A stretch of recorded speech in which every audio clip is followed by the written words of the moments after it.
now streaming on Disney+. He's danced the hokey tokey with Tusken Raiders, relived the chase scene from Back to the Future Part 2. Now watch as the galaxy's most feared and badass bounty hunter relives the kitchen scene from Ratatouille. This show is getting to the point where Disney is just ripping off itself now? You know who I am? Seriously, what the hell is going on over at Lucasfilm?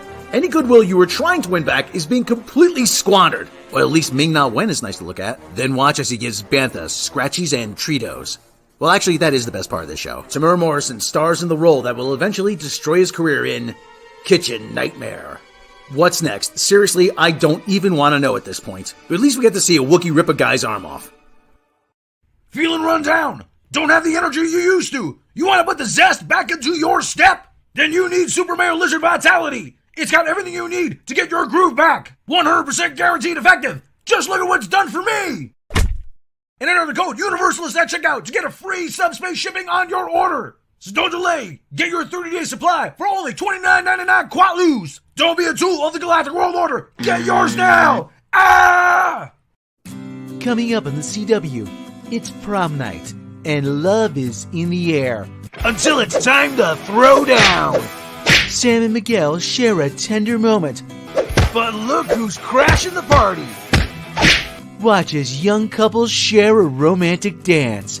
And fight. And dance fight. Be sure to watch an extra special episode of Kung Fu High Prom Night.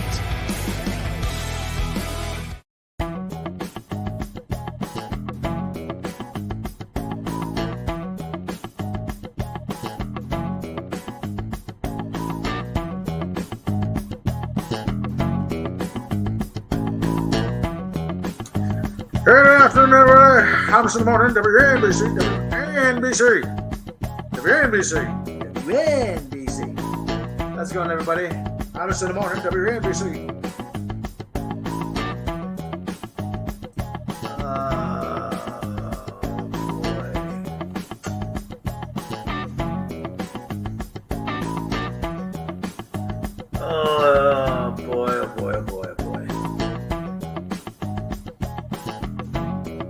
It's enough of this.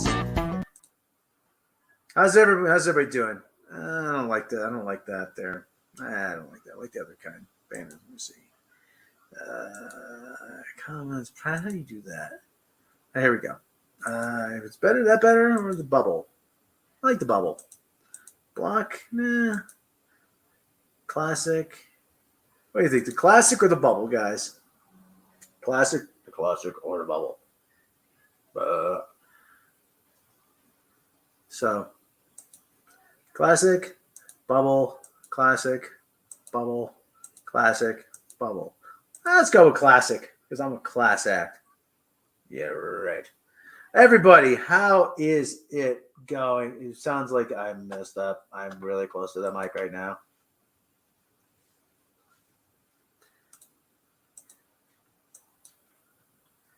Oh, brother.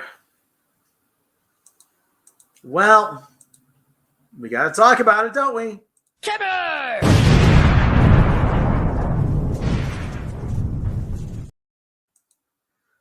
Oh, boy.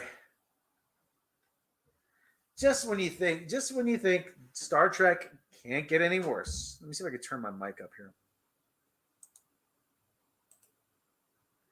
You think it can't get any worse? It finds a way. Let's use this desk. Oh, you know why? Because the freaking that is the cam mic is picking up here. Hold on, let me just StreamYards. So the cam mic is picking up. Settings, general audio, desktop. Yeah. Yep. All right, now that should do it. How's that? Any better? There we go. How's Moose and Squirrel? Squirrel practically came right up to me and took the peanuts out of my hand yesterday. So, let's see. Audio. Full speakers. Here we go. All right. That did it. That sounds better. Way better. Yeah, the cam mic was picking up, so I was picking up the audio. So, all right, people. I know a lot of people are excited for strange new turds, but oh boy, it just looks like more and more and more of the same.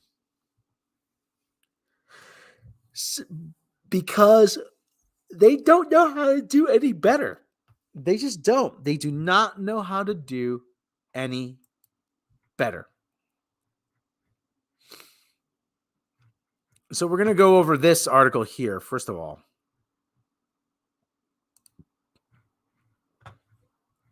We're going to do this one first.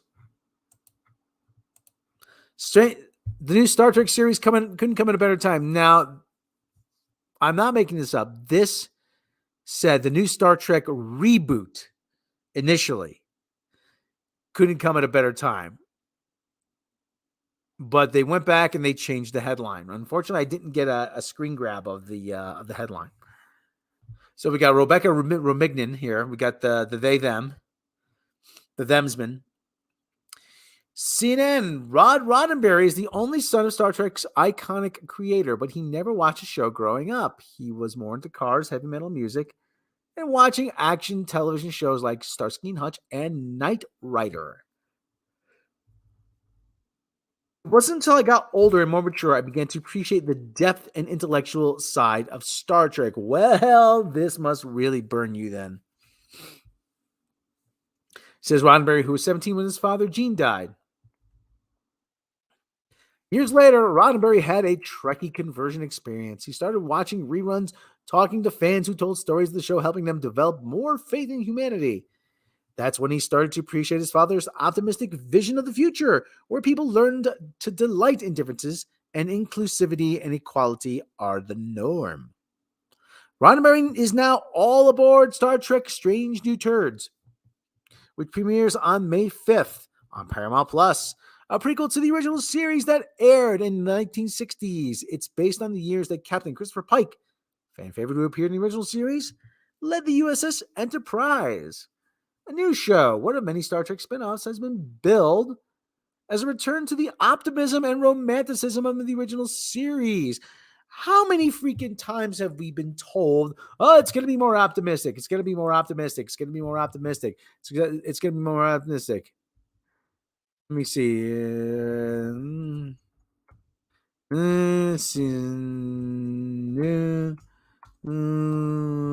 Be more optimistic.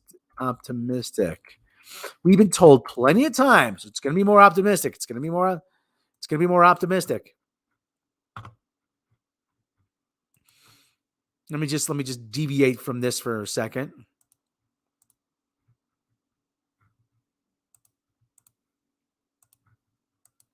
From 2018, longtime Star Trek fans could be expect a more familiar tone coming from second season of Star Trek Discovery. On CBS All Access, speaking at Destination Star Trek Convention Birmingham over in the UK, over the weekend, Star Trek Discovery cast promised to signature optimism of Gene Roddenberry's vision in the show's sophomore outing. The whole first season was about the effect of the mirror universe, thanks to Captain Dorca, said Anthony Rapp, who plays Lieutenant Paul Stamets via Trek movie. So it's really going through that to come out to the other side. Building up to Burnham's last speech, it was building up out of darkness to get towards where we are so much more familiar territory. So season 2 absolutely follows those footsteps, building on up the Starfleet we are more familiar with. It's unusual Star Trek audiences have such a long storytelling because, yada, yada, yada, yada, yada, yada, yada, yada. So I think something said about the fight, because things that's most beautiful about our show and the iteration of Star Trek, but definitely not only do you see future it takes yada, yada, yada, yada, yada. She added the darker tone is also partially a result of CBS All Access series using more serialized storytelling model that is common for streaming shows. One of our executive producers said that he doesn't find this iteration to be darker. Oh, they are blind. It is just that we remember what happened yesterday. Oh, BS. Martin Green. And when you remember what happened yesterday, there's going to come the sorrow or loss in the morning of loss, and you also have the philosophy to fight. But when we will always strive, we always try to be Starfleet. When you get, okay, shut up. So it's gonna be more optimistic. It's gonna be more optimistic. BS. Bull. Bull. Bull.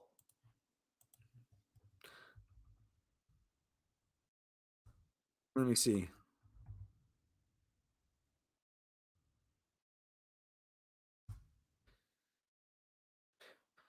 Oh, okay. Here you go.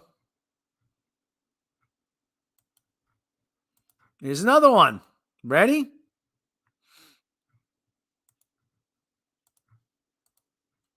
Star Trek Picard, in spite of concern, cast believes the series is optimistic.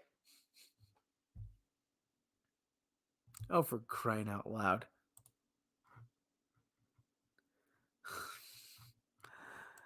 My trauma defines me. That's right.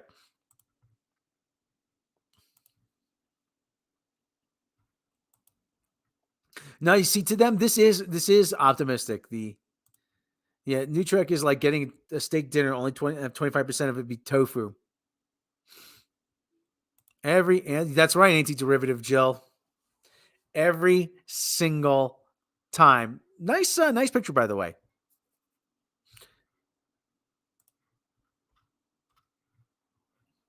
That is a great name. It sounds like a progressive rock album cover, progressive rock album title. Anti-derivative Jill. There was it's a band, Material Issue. They had a song, "The Problem with Jill." The problem with Jill, she just won't take her yellow pills. But that's another story. But anyhow, I digress.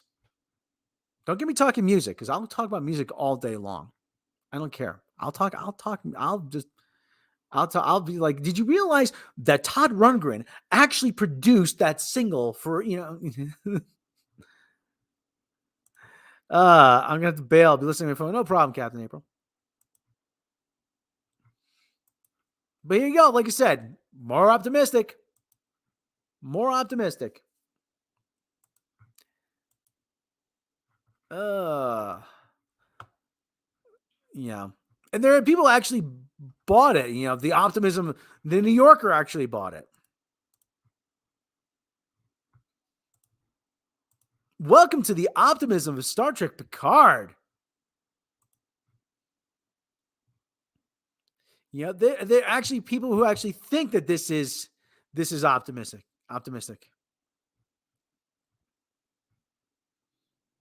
So, okay, let's get back to that other article, okay?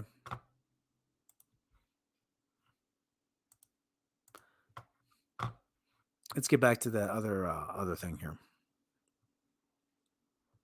Okay, right here. Where are we?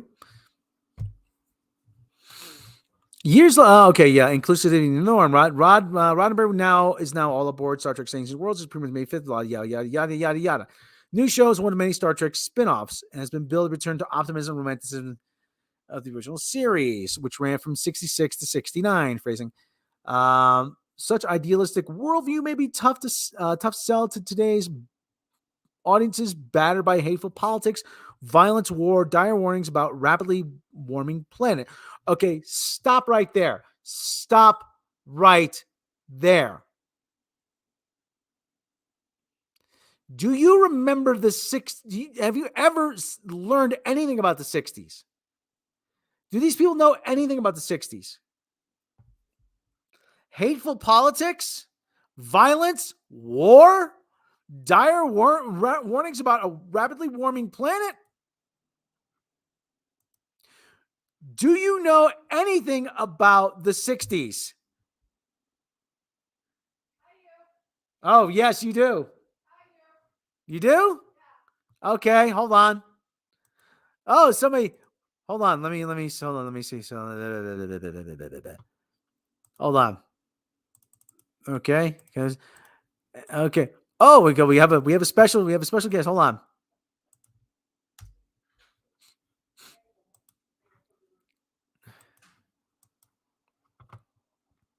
So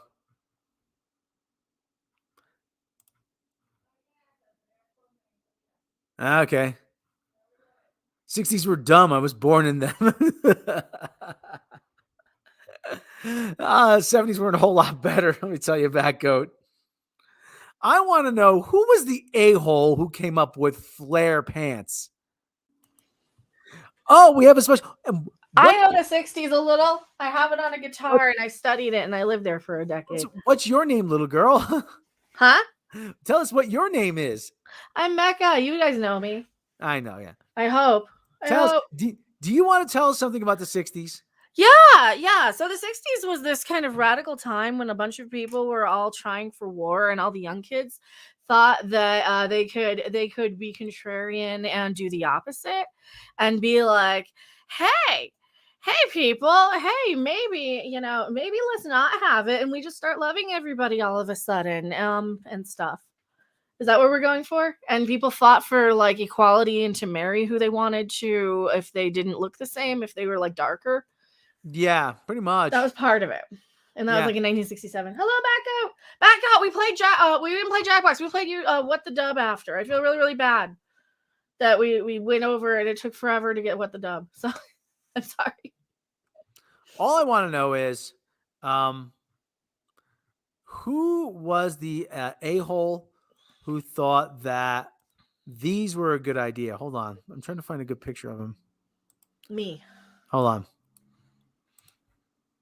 You know how, I always said that, younger kids always think, oh yeah, this is fashion. The fashions were cool. Fashion. No, they weren't. I mean, who was the a-hole who said, let's put more material at the bottom of the pants instead of the top? Well, it covers your boots. Well, yeah, I didn't wear boots that back then. I just kept tripping over them. I would trip over the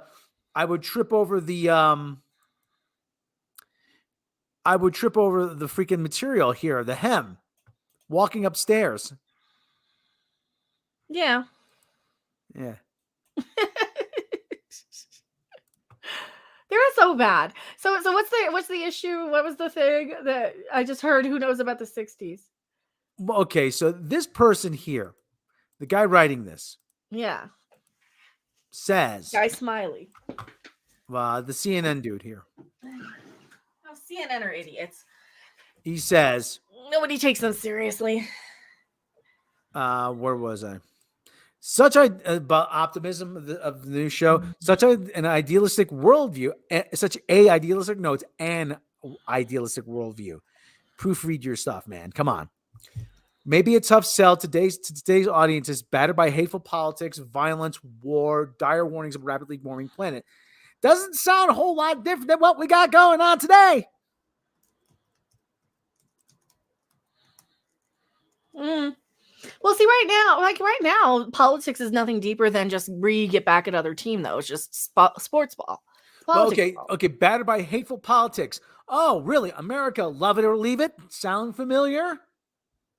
Well, hateful politics are, you're a conservative, you mean we round it up. So, I think both sides are not being all that different. It's really not all that different. Both sides suck. Both sides are polarized. Violence? There's more violence now than there was then. A lot of violent protests. Yeah. 68 Democratic Convention in Chicago. Well, yeah. War, Vietnam. Mm-hmm. See, that's the thing. People kind of forget that they literally murdered a candidate. Yeah, Robert Kennedy. Bobby Kennedy was going to be president. Bobby Kennedy was going to be president, and he was shot in the back of the head. Yeah, at a speech. After a speech in a hotel in San Francisco. Yeah. So he was off. Martin Luther King was just off. It's like that's like the big difference now. Everybody's throwing temper tantrums. Like they throw a temper tantrum when a drug addict overdoses when a cop tries to arrest him because the cop is an asshole and puts his knee on the guy's neck forever. So both sides are correct on that one. And they can't realize that both sides are correct and it's equally outrageous no matter how you look at it. But people weren't out there like getting offed, like they were back then. I don't know. What take am I supposed to have? People are mad at me now. I don't know. Yeah, it was LA. It was LA, Rob. It was not San Francisco. San Francisco. Sorry. It was the Ambassador Hotel. Sorry about that. Yeah, the Ambassador Hotel in LA. Yeah, you're Well, right. he was coming Sorry through the about kitchen that. I got too. my facts Like screwed. Bobby Yeah. Kennedy, from what I remember reading watching, was like he was coming through the kitchen Yeah, because they wanted because to. he was like they were threatening him. They were like They thought it literally was going to be threatening him. safer route, Yeah. and Sirhan was there waiting for him. Unfortunately, So now you've got. Don't you think it was funny though, like in a horrible way, that Sirhan and Charles Manson were all in a jail cell together? well, anyway, That's a different thing. That's besides the point. So yeah, this is outrage bait. They want to compare and they want to complain and they say, oh, their struggles are so hard, being able to get married, being gay, and having to, nobody. Well, like I said, it's like, I yeah, remember their struggles are so hard now. I really hate it. even when I was a kid in the 70s, nobody was going to have a job. Nobody's going to have money. There was going to be a nuclear war. We were going to run out of gas. Yeah, now I'm sick of hearing the same thing over and over now. That's all I'm hearing is, oh yes, war and inflation, war, AIDS, death, famine, depression, recession. I'm stealing that from Bill Hicks. And then you look out the window, I'm stealing this from Bill Hicks too, and there's nothing. It's just crickets. It's nice open fields. There's nothing. It's pretty calm and reasonable. I see trees of green. Red roses too. Okay, never mind. Okay. When I get there's the bad stuff, people are gonna be mad at me for that. Saying nothing about saying nothing bad about the other shows, but this is one I'm most excited about, says Roddenberry, CEO of Roddenberry Entertainment, which develops sci-fi graphic novels, podcasts, and television film projects. It's going back to formatting of the original series, kind of thing we need to get us out to get out there to give us hope, he says. I understand that this is just a TV show, but it inspires countless people to live better lives. Does it anymore?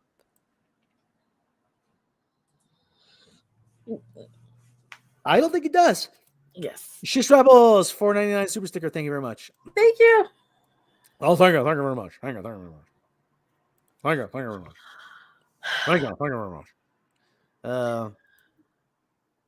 What can we expect from the new series? More of the same. Akiva, I have an Academy Award Goldsman, says the show's executive producer says the new series will be different yet same. Fans should expect more standalone episodes, more original series optimism, and mind-bending twists reminiscent of the Twilight Zone. Another wrinkle is the show's new focus on some of Star Trek's iconic characters, meaning you're just co-opting them. The show will examine the evolution of such characters as Spock, Uhura, before they became mythic figures. That's not Spock, that's Pecker Spock. Mm-hmm. Uhura is young. She starts off as a cadet, Goldman says. Where does she come from? She comes from Africa. She speaks Swahili. Why do we need to know more about Uhura before she's our Uhura? Because they okay. Dan Harmon, the guy who did Community, the guy who currently does Rick and Morty, said there is no better way to make a character less interesting than to tell you his backstory. And that's exactly what they're doing. They're making these characters less interesting. Uhura starts off as a cadet. Where did she come from? What decision did she make to allow her to be in Starfleet and become the heroine we know her to be? Another big change is the captain's chair. The captain character for Christopher Pike is much more different than Kirk, Goldsman says. Jim Kirk is a young boy's fantasy of a Star Trek captain. Goldsman says he's brash and impulsive. No, he's not brash. No, he's not brash. He's confident. He's not impulsive. He actually puts a great deal of thought into his decisions. He knows the rules, but he doesn't follow them. That's not true. He follows most of the rules. He follows most of the rules. There's a few times he pushes it, but no. Sometimes he pushes it right to the edge. He's a swashbuckler. Okay, he is. Pike is a thoughtful man of reason who builds a consensus. I mean, he's going to stand around and wait for someone else to do it. There are countless debates in the Trekkie universe about what television version of Star Trek is better and whether subsequent series departed too much from optimistic tone of the original. That optimism is reflected in voiceover monologue by Captain Kirk at the beginning of each episode. He says the goal of the Enterprise is to seek out new life and No, not adventure. No. They can't even get it right. Life and adventure. You're seeing this, right? Yeah, I kind of glossed over that when I read this. Seek out new life and new civilizations. Adventure is like these people. No wonder they said it was a reboot and they got yelled at. Does anyone have a screenshot of it from this morning? I checked the Wayback Machine. The There's no Wayback, yeah, screenshot. or the archive, or Yeah. Let's see, Internet Archive. this show's trauma blocking me, guys. Trauma blocked. That's gonna be a new thing. I've been trauma blocked. And explore strange new worlds, not conquer civilizations and force inhabitants to accept certain beliefs.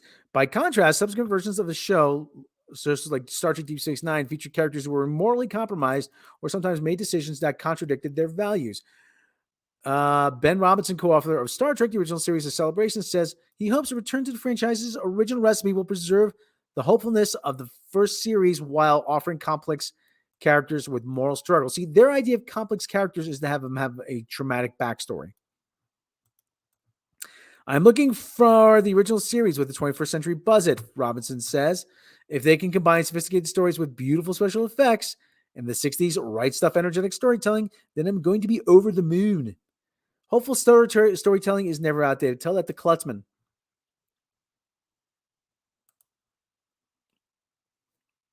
Waiting for a class action lawsuit for being trauma blocked by New Trek. Oh, for God's sake. And we're getting to that. We're getting to that. One of the unstated questions in the new series is you won't see many of the shows. You won't. One of the unstated questions in the new series is one you won't see on many of the show's discussion boards. Will Star Trek's optimism and emphasis on inclusivity feel outdated in today's cynical world? It's hard to have faith in humanity by looking at news headlines. Racial, ethnic, political division seems deep as outer reaches of space itself. But I mean, that's only because the wokier than nows have decided to bring back racism in full force. And then the people on the other side are bringing back the gay people are grooming my children and the other full force, I think. So you got both sides regressing into argumentative a-holes. Yeah. Then again, feel-good inclusive TV series such as Schitt's Creek and Ted Lasso found huge audiences in the pandemic, a trend many attribute to audiences being starved for hopeful stories. Dark times require hopeful storytelling, Goldsman says. Optimism and belief in a better future is necessary for a lot of us. Goldsman says it's a myth that the original Star Trek aired in a gentler era. That was much different than ours. He cites 1968, for example. We were at war, he says, of the U.S. involvement in Vietnam. The civil rights movement was still in its own intense moment of conflict. Bobby Kennedy and Martin Luther King Jr. were killed, not to mention the looming nuclear threat. The country was quite factionalized. The 60s were a tumultuous time. Finally, Star Trek's futuristic world allowed it to address some of the most explosive issues of that era in a way that no other show could, says Robinson, the author. The composition of the Enterprise crew itself was a call for tolerance, he says. Consider the U.S. was embroiled in a Cold War with the Soviet Union. But one of the Enterprise's officers as opposed Russian. To what? As opposed to now? Everything old is new again.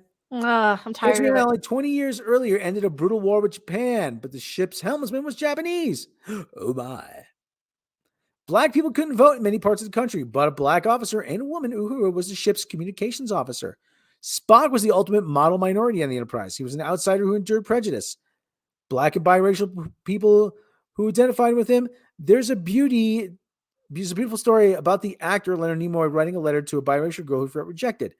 One Star Trek fan called him the blackest person on the Enterprise because he never let the man see his emotion and was cool like the best jazz musicians. You know, they originally wanted to make Spock's skin red,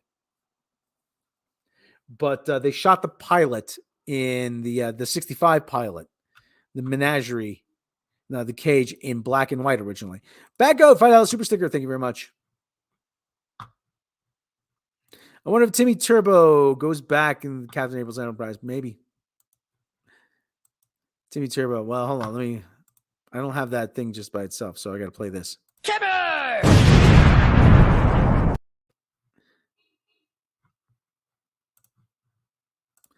All right. Where was I?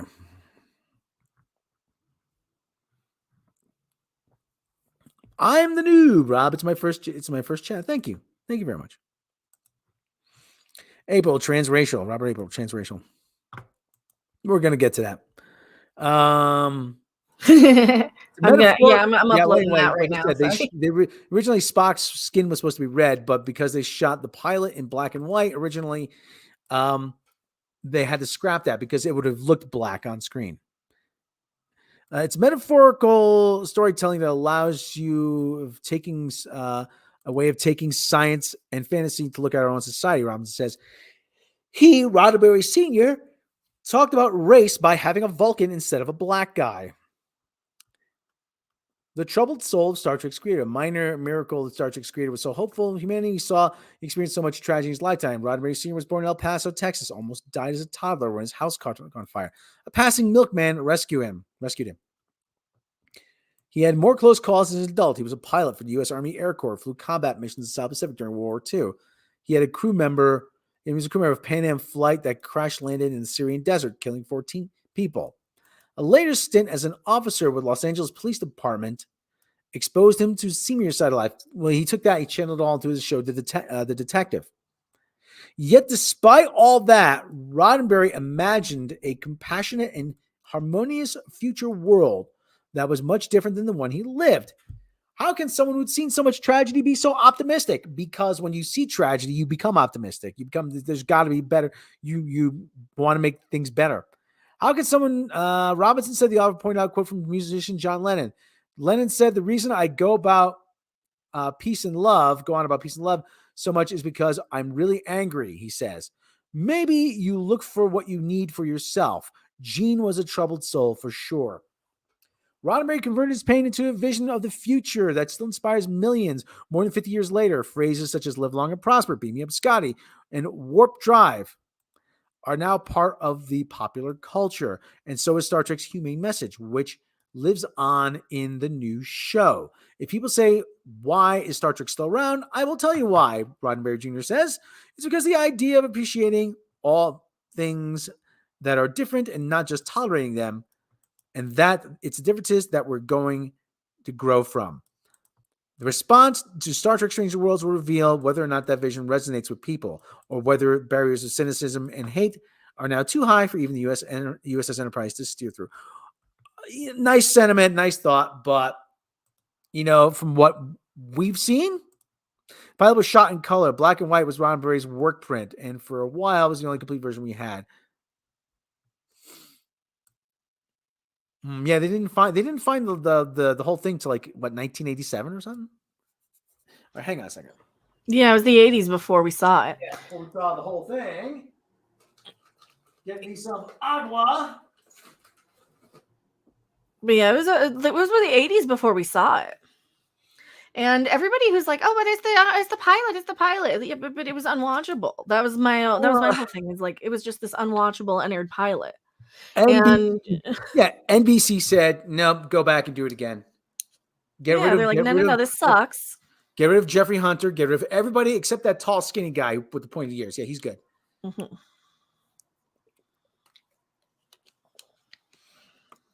Well, because he kind of is interesting. And then they changed him completely. So, I mean, for anybody who keeps they keep going back to the freaking cage. They keep going back to the cage.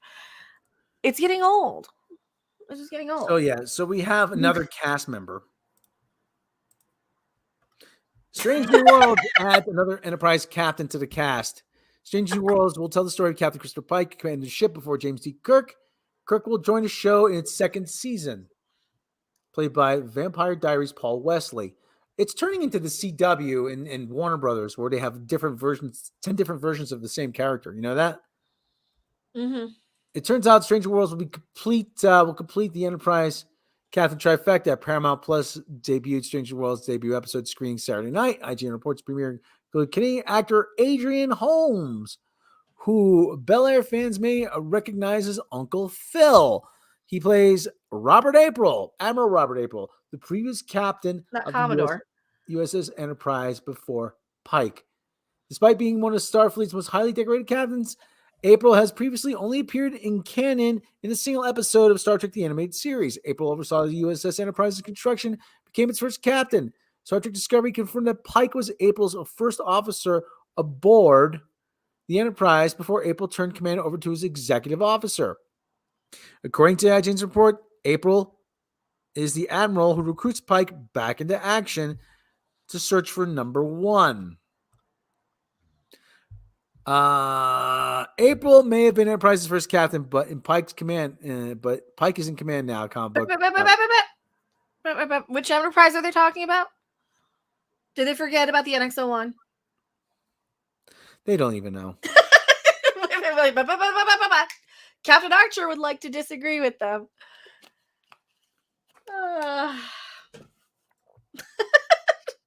It's like you can't even be mad at this anymore. It's so ridiculous and stupid. They're just making it up on the fly.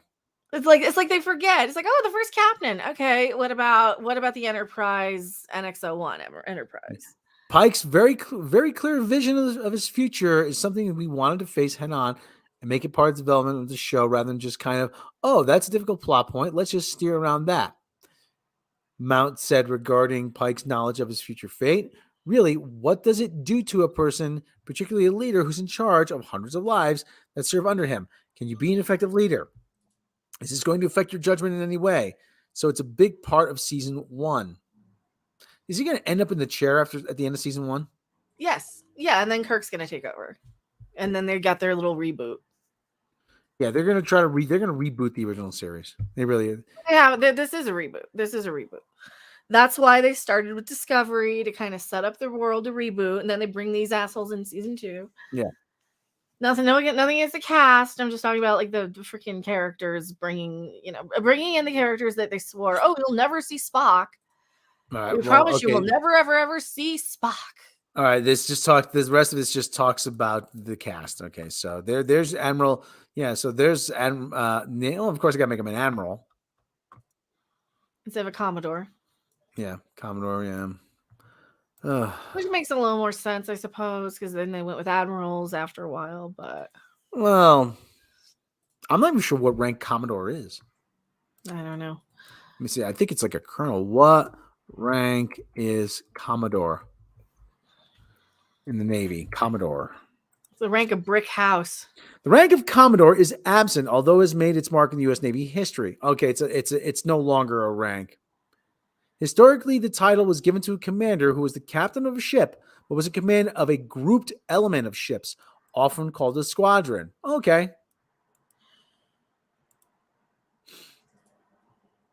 Okay. Okay, that's interesting. When did they drop the rank of Commodore?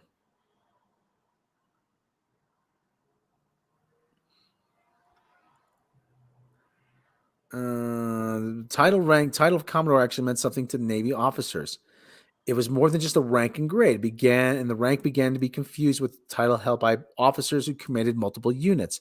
Eventually, the Navy scrapped the whole idea and kept the 1-star insignia for 07 officers while discarding the rank of Commodore entirely. In 1983, Grace Hopper became Rear Admiral, lower half Hopper, and Commodores were once again captains in command of many units. Meeting a Commodore today would meaning a warfare qualified 06, a captain in command of a ship of squadrons or special operations unit, and air wings, to just name a few. Okay, so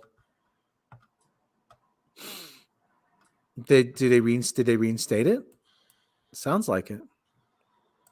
Okay, Commodore is a wartime rank. Okay, Captain April actually has some military experience, so he would know. I would defer to him.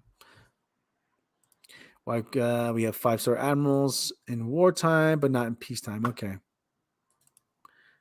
Okay, back up. Wartime. It's a wartime rank. Okay, all right. Yeah, you'll learn something new. I have learned something today between captain and rear admiral.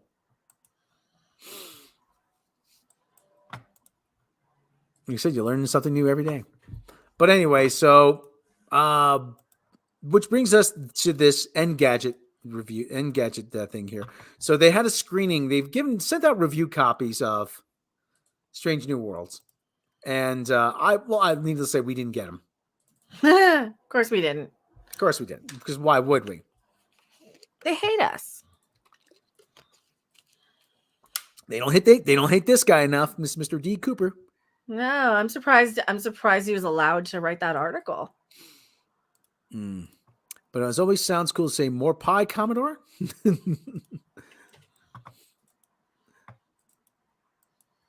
Lionel Richie must be. I thought they might have gotten rid of it because they had to pay Lionel Richie a few bucks. Yeah. Okay. Star Trek Strange New Worlds has promise and usual frustrations. So this man's name's D. Cooper. Let's go to his Twitter, shall we? So, not to be confused with DB Cooper. Okay. I'm not here. This isn't happening. Senior editor and Gadget. Oh, he's a senior editor and Gadget. Oh. I think they had those. So, okay. Let's see if let's read through this, okay? Again, there are reasons that Star Trek Strange New Worlds exists beyond the need to keep Trek constantly pumping out content, so nobody thinks too hard about canceling Paramount Plus. It's designed to quell some of the discontent in Star Trek's vast and vocal fan base about the direction of live-action shows that have traveled under the stewardship of Uber producer and hack, my interjection, Alex Klutzman. It's also slightly bewildered response to the criticism of its predecessors, Discovery and Picard, made by the same people behind those two shows.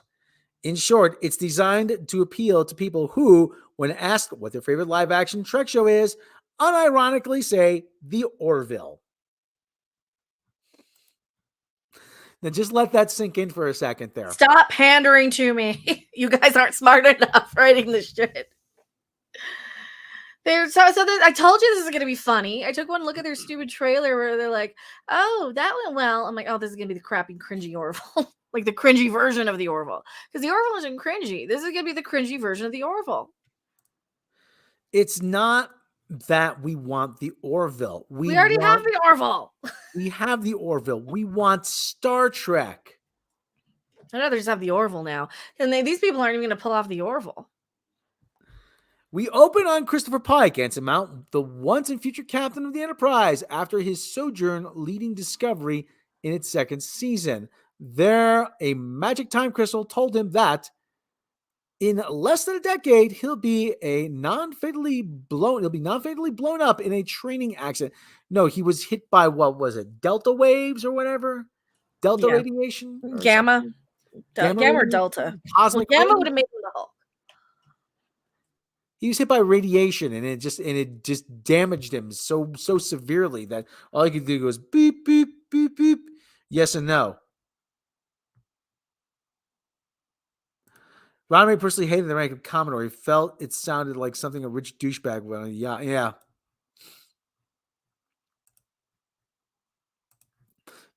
So, okay, listen. This guy, he kind of knows Star Trek, but not really. He knows the basic outline, but not some of the details. Okay. Armed with the standard issue grief beard, he refuses the call to return to the stars until the siren song of non-serialized space adventure becomes too great. It isn't long before he and Spock are reunited with Rebecca Remignan, number one, from a spy mission on a pre-warp planet gone wrong. Say first contact reconnaissance, not spy mission, first contact reconnaissance. Sadly, Paramount's restrictive embargo on discussing the first few episodes forbids me discussing much of what I've seen. So things will get vaguer from here on out. More vague. Not vaguer, more vague. Does he say vaguer? Where? Highlight it. He said, we'll get vaguer. For fuck's sake. These people can't even write. At least he's not the CNN one. I'd expect that from him. Listen, D. Cooper, not for nothing. No offense, buddy. I like where you're going with this, but I can do your job better than you. It looks like it was August 2020 when Alex Klutzman said that the show would be episodic rather than serialized. This was a way to address the criticism of the heavy serialized, go nowhere, do nothing, grid mark mystery box stories that sucked so much of the joy from Discovery and Picard. It wasn't really so much that. Well, that contributed, but it was the dark tone, the ripping people's eyes out also didn't help. Stranger Worlds is instead a deliberate throwback to the style of the original series, albeit with serialized character stories. So while we visit a new planet each week, characters still retain the scars and lessons learned from their experiences. There are more refreshed original series characters than just Pike, Spock, and Number One along for the ride. Babs is playing more fleshed out version of Dr. Mbenga, while Jess Bush, giggity, takes over for Christine Chappell. Andre Day Kim is the new Chief Kyle. Andre Day Kim. Let me see. Chief Kyle. Transporter Chief Kyle? Transporter Chief Kyle?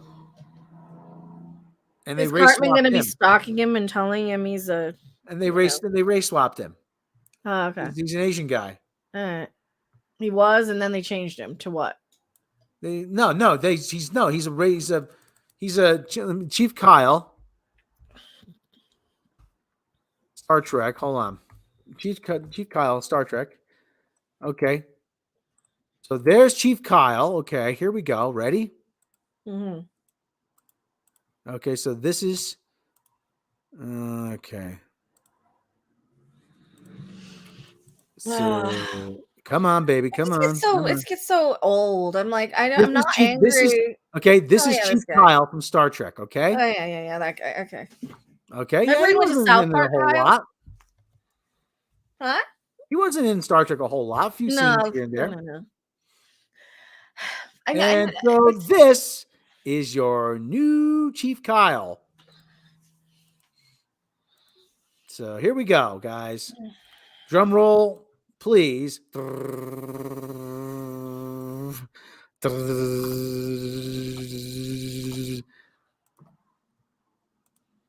There's your new Chief Kyle, everybody. He's 12. Should he be in BTS? I was just about to say that. Great, yeah. He was in Degrassi or something like that. Oh, so he's part of Drake. He's part of your favorite Drake. Oh, Here, Stretch, I gotta get something to drink. Clearly, it's the spitting image. Well, really, come on. They haven't gotten anything right so far. Why should they start now?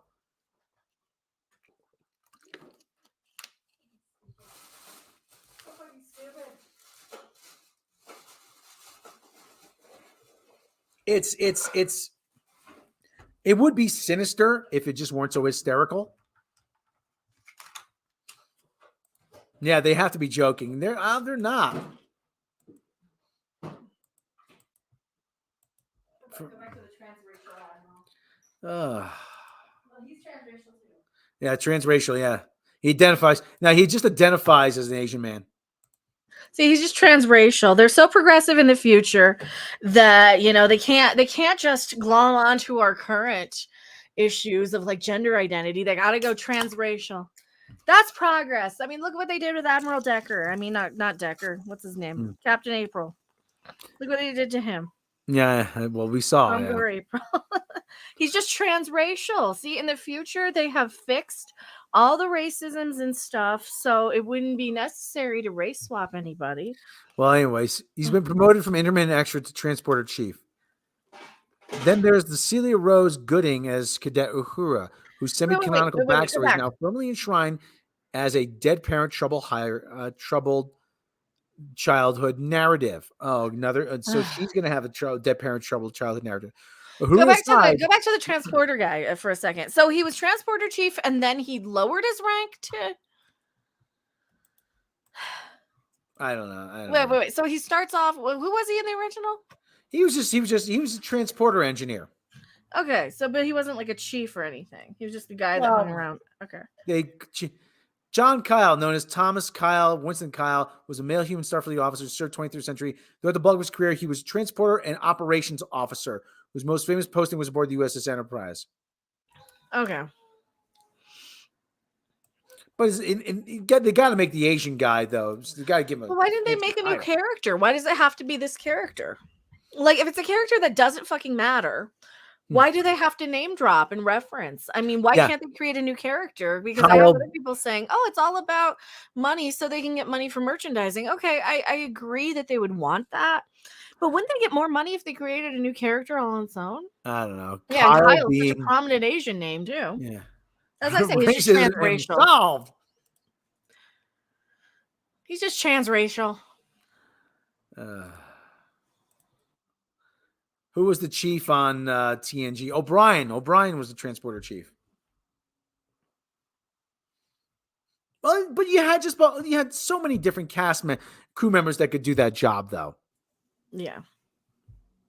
So many different crew members could do that job. I mean, freaking Kirk could do it if he needed to. Scotty could do it. Spock could certainly do it. Just about anybody could operate the transporter. Mm-hmm. But they had a guy who was posted. So no, why didn't they just make a new character though? Like, that's so unnecessary. They created the Lady Khan, Lon. Sad, a lot of the best soldiers and Navy personnel I know had great childhoods. Getting tired of sob stories. Yeah. Mm-hmm. Mm-hmm. I had to join Starfleet to get away from my past. Yeah, but you wouldn't be a stable enough individual in the first place to be able to serve on the Enterprise or in Starfleet, for that matter. If you're so emotionally disturbed, you wouldn't be assigned to such a high prestigious. No, but it's such a potentially stressful environment. Right. Knowing that you couldn't cope with it. Okay. Then there's yada yada. Uhuru aside, most of these roles were so underdeveloped in the 60s that they're effectively blank slates for a reboot. For the reboot. Reboot! Oh, he says reboot! Ding, ding, ding, ding, ding. Ding, ding, ding, ding, ding, ding, ding, ding, ding. Well, it's clear it's a reboot. This is what the Twitter marketing accounts that get on people's asses always like to say, and they argue, and it's like they, you know how they have these social media influence like sort of accounts. They don't like it to get out that it's a reboot, a remake. They've been arguing it's canon for the past 3 years now, since 2017, since 2018. And we've been telling them, no, it's a reboot. Can we just treat it as a reboot? And we keep telling them, look, we wouldn't even talk about this if it wasn't, a freaking reboot. Or if it was a reboot, if they admitted it. So they've been dancing around the issue. They've been trying to have their cake and eat it too. They've been trying to say, oh, no, it's not a reboot. It's canon. It's canon. I don't think they know what it means. I don't think these people would know what a canon meant if they were fired out of one. And these people writing Star Trek now and directing and all that stuff behind the scenes, they just want to collect their little paycheck and collect their millions and go about their day. They don't care about these shows. They don't care about the fans. Like, Alex Kurtzman screwed off to what? Halo was the rumor. We were hearing rumors that he was attached to that crap. And it's like, seriously? At this point? It's like, at this point, we know it's not canon. We can tell. And the more you swap characters, the more you break canon. Like, and now they're finally admitting it. They had Lower Decks crew aren't this messed up. I can see why people like it, even though it's a bunch of shrill yelling. I can see it, like, at least Lower Decks. At least Lower Decks, like, as much as I hate it and can't even finish an episode of that, at least it has a story from beginning, middle to end in one episode. Characters, don't just appear and drop all their shit and then, like, and then you're making me defend Lower Decks, and I don't like that I have to, because I can't stand it, and it makes me angry with those shrill voices. We've been yelling at this for an hour. Oh, okay. I was yelling too. Except that everyone is now hot and horny because this just isn't Star Trek. It's Star Trek that isn't afraid to show characters in bed with each other. There's a term for that. It's called fraternizing, isn't it? Yeah. They frown upon that. That's a little unprofessional. That's why you don't like you're usually if you're fraternizing with an like that's why like O'Brien and Keiko wasn't like a conflict of interest because he Yeah. was transporter chief and she's a botanist. They really rarely saw each other. Their jobs didn't, interconnect. Like let's say you're an engineering person and you got the hots for somebody off in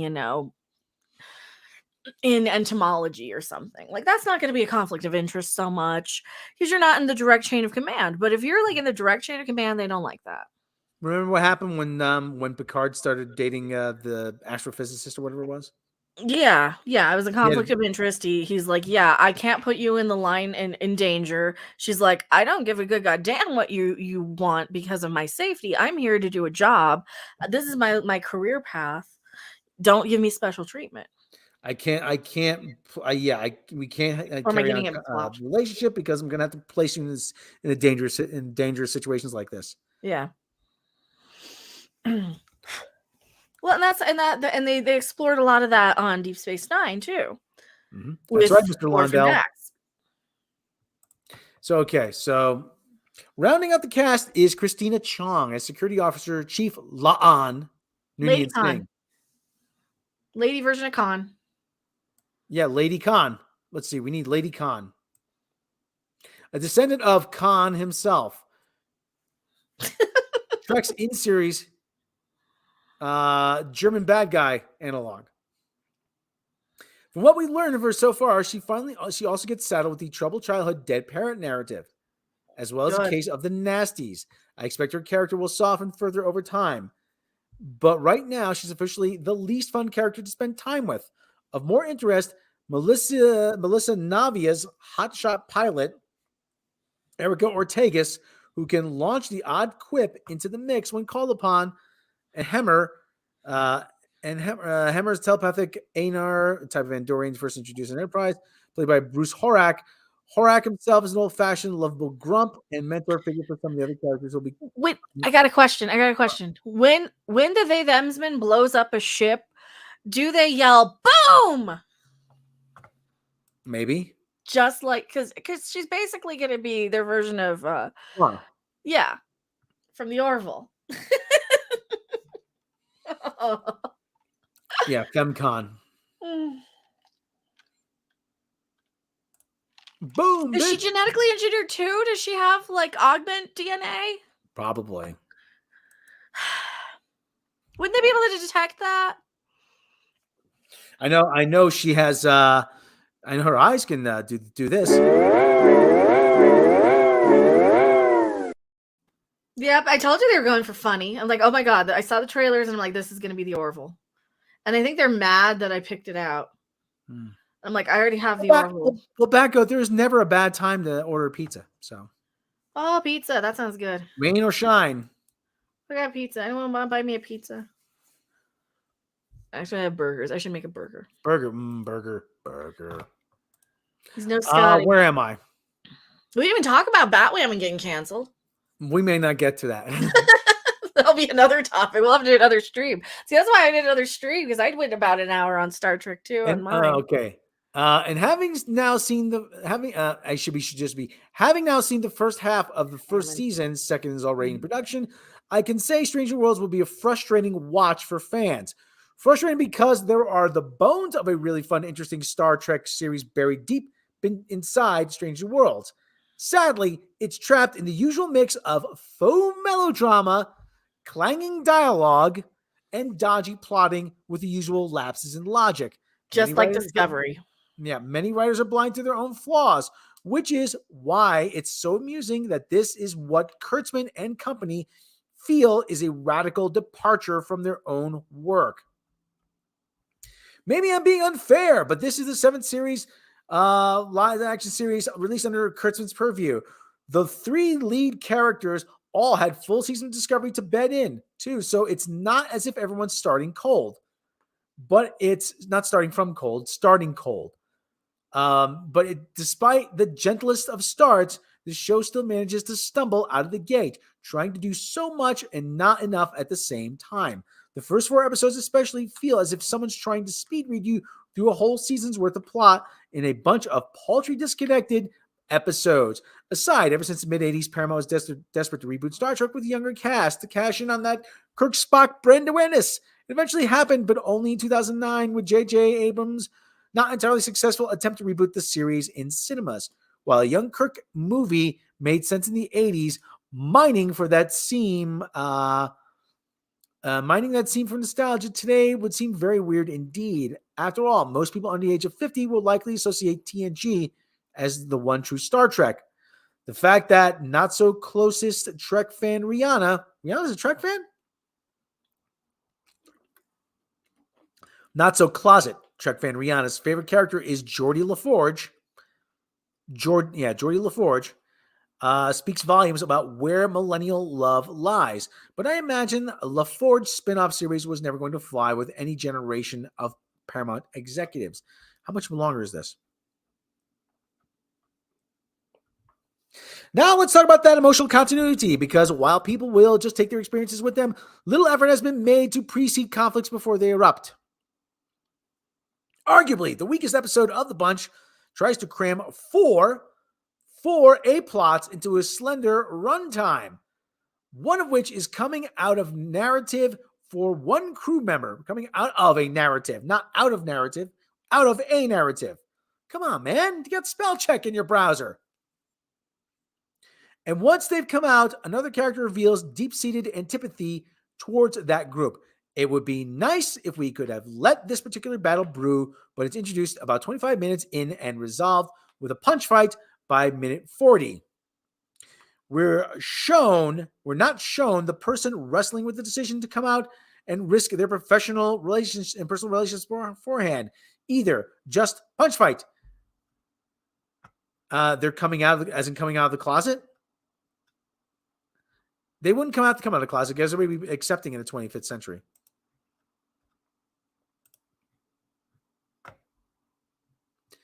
For crying out loud. Oh, there's the video of Alex Klutzman, Strange New Worlds. Okay. Yeah, the video, I don't know if it's relevant, so. What's that? I don't know how relevant it is. Just him complaining about distribution. Yeah. A lot of these episodes don't properly resolve themselves either, which is a standard problem for any 50-minute TV show. It's hard to build a new world, flesh out characters, establish and resolve their problems in space of 2 episodes of Brooklyn Nine-Nine. But at least 3 episodes feature conclusions that aren't clear or take place entirely off-screen, explained away with a line of dialogue. I don't know if it was a production problem or if the majority of the show's 22 credited producers signed off on it. But it feels like a hell of a lot like cheating. It's almost as if the writers wanted to provoke a surprise with subsequent scene. How did this get resolved? Over concocting a satisfying emotional narrative catharsis on screen.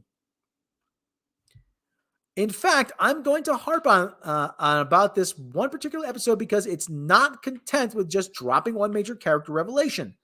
The episode basically stops 10 minutes early in order to, shock horror, drop another kind of dark secret about a crew member you barely know. One thing I said when Discovery started was that if you never get to know the characters in their default state, it's not valuable to see bizarro world counterparts straight away. It's the same here. Strange New Worlds refuses to do the painstaking work of filling these characters in before they start changing as a result of their experiences together. The cast is all solid and clearly working hard to elevate the material they've been given, because the dialogue here is so rough that I think they all deserve danger money. Now, New Trek dialogue, he's calling it New Trek. Yay, he stole my term. Now, New Trek dialogue has always been awkward and or impenetrable, but it's beyond dreadful here. Kurtzman and company forget the whole show don't tell nature of screenwriting. And so characters just stand there and tell you everything constantly. This is made worse because rather than giving space for these talented, well-paid actors to act, they're instead forced to say what they're feeling. Well, feelings. It's all about feelings. Here's an example of that, and here it comes. In one episode, a character is trying and failing to remember a key memory from a traumatic experience in childhood that holds the key to saving the day. But rather than use the performer to convey that, they have the actor in question stand there blank-faced and say, "I'm trauma blocked." What the crap is trauma blocked? I don't know. Then there are scenes in which two characters describe what's happening in front of them with a sort of faux gravitas that only Adam West could pull off. This is going to be a disaster. Oh my God. This is going to be a shit show. This is going to be horrendous beyond words. Remember when I said there was promise? It really No, is. I think there's gonna be like some people are gonna like it and some people are gonna hate it. I think it's gonna be like Lower Decks again. I think it's gonna rub me the wrong way completely. Remember when I said there was promise? There really is. If you feel like the writers could get out of their own way, things could improve massively. There's one episode you could easily describe as the actually fun comedy romp of the season, and it's great. Every Trek fan knows that One with the Whales is the most financially successful Trek property ever made.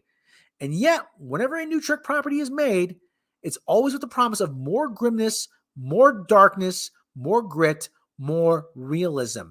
Yet here we are with a fun episode reminding you why you watch Star Trek in the first place, making characters fun people to hang out with. If the series could continue in that slightly slower, more relaxed groove, then Strange New Worlds could be brilliant. So it sounds like they're getting close. That's the problem. They get close and then it just all falls apart. It's like being with a guy who can't find the clit. No, really. It's like that's what it is. It's like okay, it's just this unsatisfying. It's like you want to be there, but then it just falls flat. I am the clit commander. I haven't talked much about the production of design or effects, both of which are great. This new Enterprise is gorgeous inside and out, nor the series music, which Nami Melumad score being smart, subtle, and lush in all the right places. That's a compliment not shared with Jeff Russo's now standard fare, which neither matches the delicacy of a good prestige drama intro nor the soaring bombast associated with Star Trek. The best and worst thing I could say about the intro theme is that it sounds like it came from one of Interplay's mid-90s CD-ROM games. Interplay used to make some good games. Fundamentally, I can only really damn Strange New Worlds with the faintest of praise. It can be fun every now and again. I would imagine and hope that things will improve as time goes on, and the show's makers won't indulge in their worst impulses. Given that I walked away from Picard after the end of its first dreary as hell run, the fact that I'm at least prepared to stick around here speaks volumes. No, you don't get to come in and say that Strange New Worlds is going to be good if you dipped halfway through Picard. All right, somebody kick the bot, please. All right, I get it. Yeah, this crap. This crap with the So this D Cooper I got 30 people watching me. Why are you bothering? The bots. I don't know.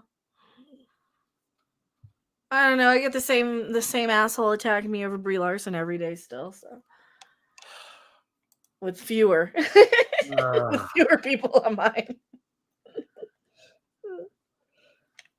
I get 20 people playing Wheel of Fortune or something, and it's like, and they want to come in and be like, hey, Gal Gadot says if you're not feminist, you're sexist.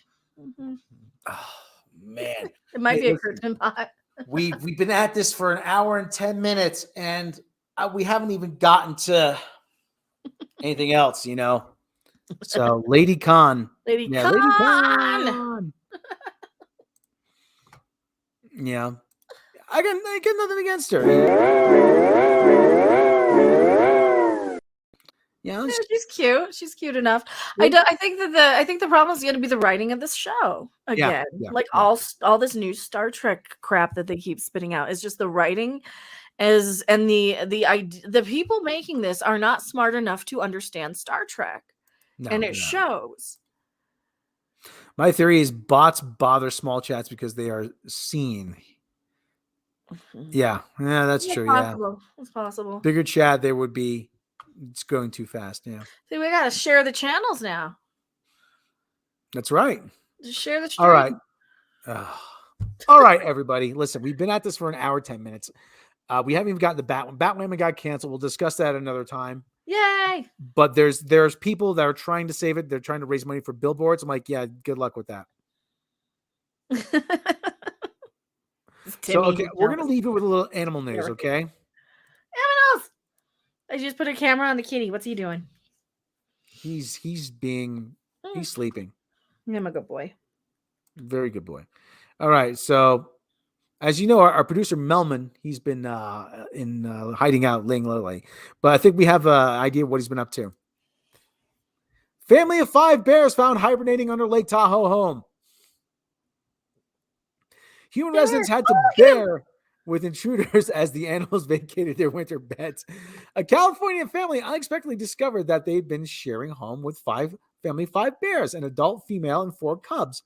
The bears recently emerged from underneath a home in Lake Tahoe, where they had been hibernating for the winter. The Bear League, a volunteer-led bear conservation organization and rescue service, described the bears' emergence on April 19th in a Facebook post. In the post, the group mentioned that the female bear had 3 9-month-old cubs of her own and had adopted an orphan bear cub. Aww, that was about the same age. Before the winter began last year, now the 5-member bear family found an unsecured crawl space opening beneath a home in Lake Tahoe, California, where they hibernated for the season. Throughout the winter, the home's human residents heard some odd rumbling and snoring like noises beneath the floors, but were unable to identify the source of the sounds until the bear family awoke and prepared to exit from the crawl space, according to the post. Residents promptly called the Bear League for assistance. That was when the organizers' volunteers discovered that there were multiple bears under the house. Bear League Executive Director Ann Bryant told the Huffington Post. Upon arrival, Bear League volunteers entered the crawl space and created a lot of noise to encourage the bear family to vacate, according to KTVU Fox 2. Bear League volunteers are trained to handle such interactions safely, as they are frequently contacted in the spring to assist homeowners who acquired bear roommates over the winter, KTVU reported. They're just waking up. Bryant told KTVU, we got the mother out and she called to the babies and they came out. 3 species of bears are native to North America, but the Tahoe bears were black bears, Ursus americanus, the only wild species in California, and there are approximately 25,000 to 35,000 bears in the state, according to the California Department of Fish and Wildlife. Black bears can weigh up to 500 pounds, 227 kilograms, and during the summer months, they can spend almost 20 hours each day eating vast quantities of nuts, fruits, insects, and small mammals, fueling up for the coming winter months, according to the Conservation Society of California. Okay, blah, yada, yada, yada, yada, yada, yada. Okay, more background on bears. Lake Tahoe Interagency Bear Team advises that Tahoe residents and visitors should never approach a wild bear. And if a bear is in the vicinity, you should increase their distance from the animal, but you should never run or act aggressively towards the bear. People really need to make sure their crawl space openings are closed and secure before bears go inside. Brian told Huffington Post, especially in the fall when they're looking for hibernation dens. So there you go. Bear family out and about. I'm so cute.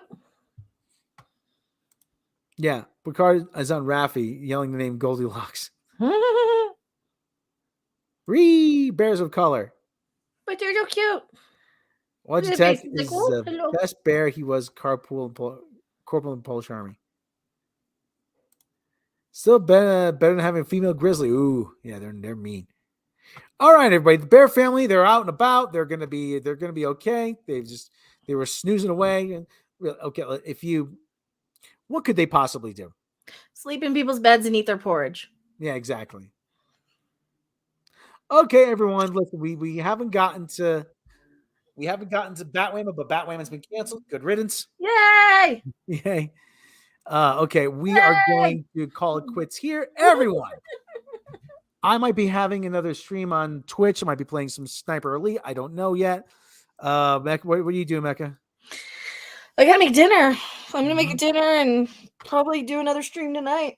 That's right. Yeah. That's it.